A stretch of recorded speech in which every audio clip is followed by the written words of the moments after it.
The current coronavirus crisis has confronted us with the fact that we have been making a serious miscalculation in the way we deal with and relate to nature.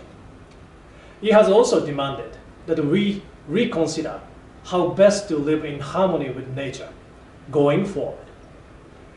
We should recognize this crisis as a serious message from our ecosystems, demanding our behavioral change. After we contain the pandemic, we must make our economic and social systems compatible with the conservation of biodiversity and measures against climate change. In our efforts to build a society truly living in harmony with nature after the COVID-19 outbreak, we can look into our history and learn from our ancestors. We may find a good model in the prehistorical Jomon period in Japan. The society in this period was circular and ecological. It was a compact society. We can find another model in the Edo period, the shogunate, which lasted about 250 years until the Meiji Restoration.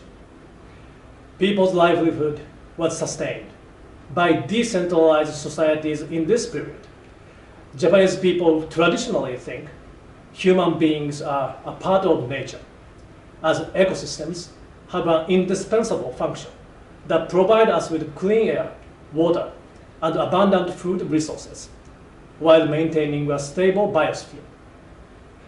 By combining wisdom of those societies from the past with modern technologies and renewable energy, Japan can build a self-reliant, circular, and ecological society.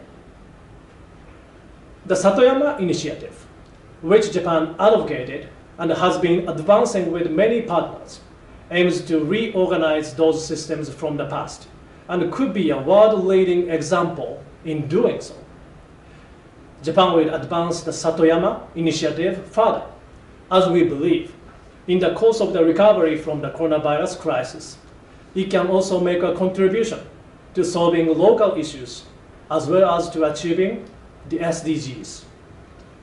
Moreover, in climate change adaptation, making use of solutions in nature is also important. In the long history of struggling with flood disasters, people in Japan have used a centuries-old flood control technology.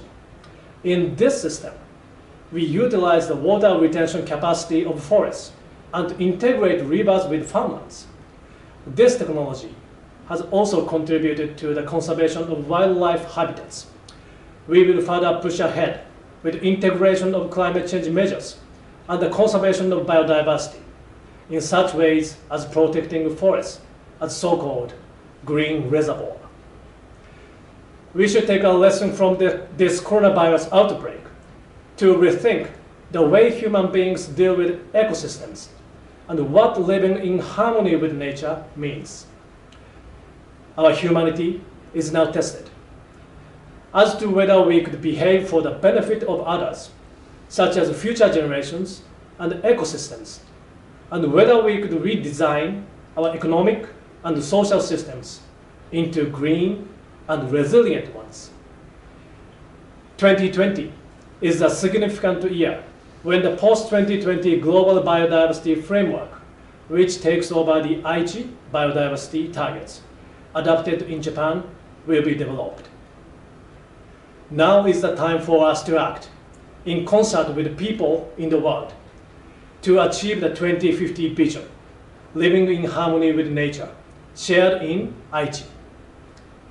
To this end, what can we do as individuals? The first step is local production for local consumption.